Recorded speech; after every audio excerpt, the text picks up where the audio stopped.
So 6 weeks before the World Trade Centers went down on 9/11, Larry Silverstein had acquired a 99-year lease on the buildings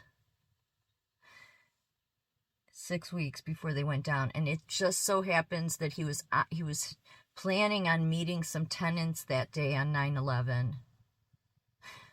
But right before he was getting ready to leave the house, his wife said, "Oh, you have a dermatologist appointment. You can't cancel." And he attributes that to saving his life. Except Larry Silverstein, 2 days later, was talking to Governor Pataki about the rebuilding process. 2 days after almost 3,000 people died. 2 days. And yet, then 2 weeks later, 2 weeks after 9/11, they were already, putting together like a floor plan.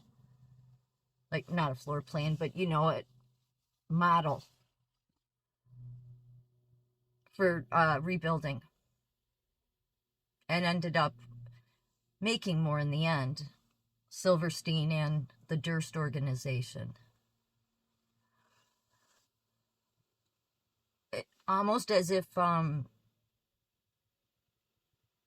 it was planned.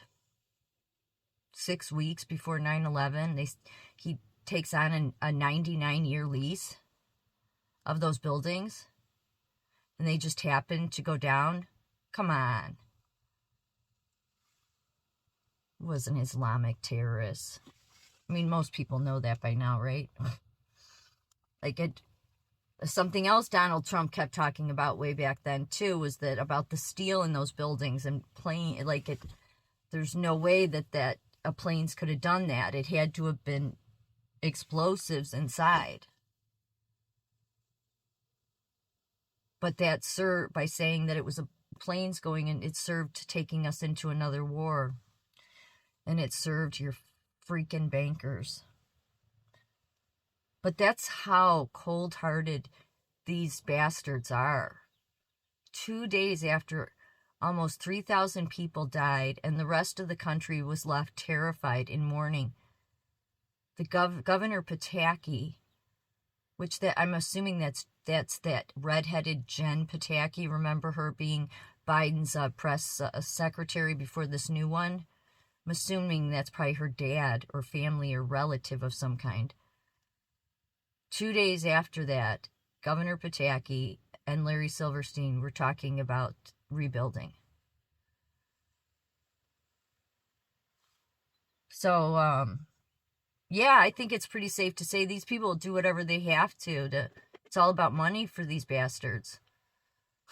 That's not a stretch at all. Who buys a 99-year lease? 6 weeks. Come on. I mean,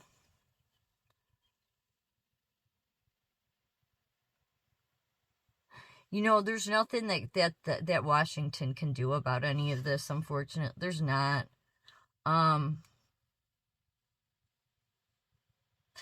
There's not.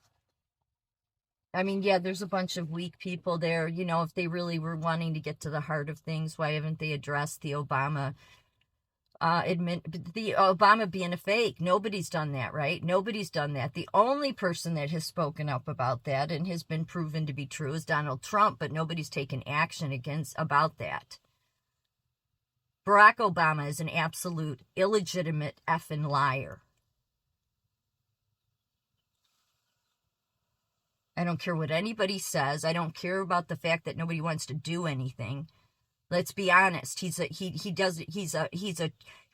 not even a traitor to this country. He's a foreigner. Nothing he did while he was in office holds any water. But everybody in Babylon there in Washington will continue to follow those rules. They don't matter. Why are they following them? Why are we even doing Obamacare?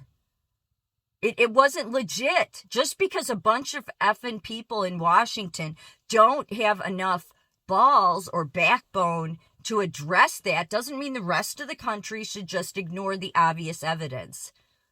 That's what's shocking here. is that no, well, we'll just go along because the TV tells us. We'll just go along with the lie because Washington says so. Well, no, you don't do that. There's so much evidence that Obama, absolute evidence.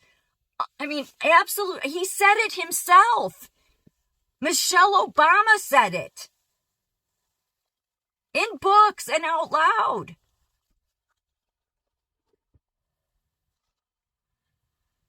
So, yeah, we're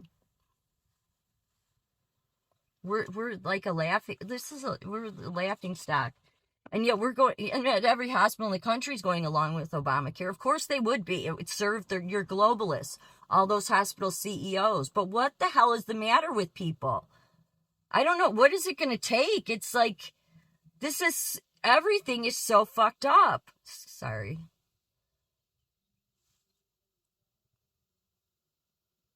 All these lies. And this isn't conspiracy. Let's face it. In the past 3 years, there's been more conspiracy facts that have been proven to be facts than there are theories anymore. There's not any conspiracy theories. I mean, unless they're way out there. But this stuff is actually easy to put together. And you can look it up and find this stuff out. We just never did. But I don't think anybody, if Washington, if Marjorie Taylor Greene or Grassley or any of them, were really about, all of them, if any of them were really about this country, then what would be the number one thing you would want to have addressed a long time ago, even right now? Obama's illegitimate presidency. Because then it makes Joe Biden illegitimate. It does, because there's no way Biden didn't know who Obama was.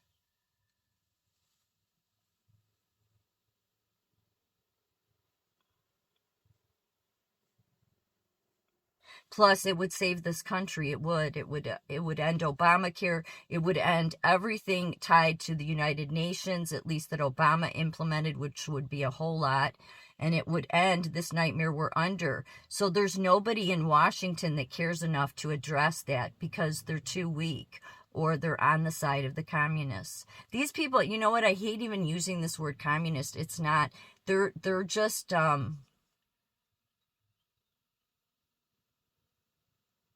degenerates. Degenerates that's actually too nice of a word. They're just demon possessed or something. I don't know. Right.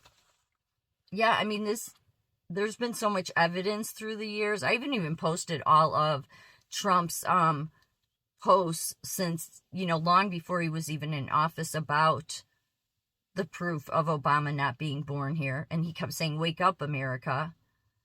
If you weren't born in this country, you're not allowed to be president. His entire 8 years is shit. It doesn't mean anything. He wasn't legit. Nothing he did, nothing Congress did matters during those 8 years. Because it was under our Constitution, it was illegitimate. But you know what the House members and a bunch of Congress people were trying to do a while back? Oh, is change that rule where foreigners could be president. They didn't pass it, but you know what? This is bullshit. I'm so sick of it. All these lies the hospital's going along with, all these lies that our government at the local, state, federal level is going along with. What? Just because nobody wants to address the pink elephant in the room or the Barack Obama in the room? That's what would take care of most of this bullshit that we're under. Is who is going to have enough courage. Because none of your new news media, all those Megyn Kellys and, all those people you think are heroes and on your side. Yeah, what a joke. Yeah, they're not on your side. None of them are. Not Tucker Carlson. None of them are. No, because none of them even spoke the truth long ago. The only person that spoke the truth and had enough courage to speak the truth was Donald Trump about Twin Towers and about Obama. And he was right on both accounts. Just like he's been right about everything else.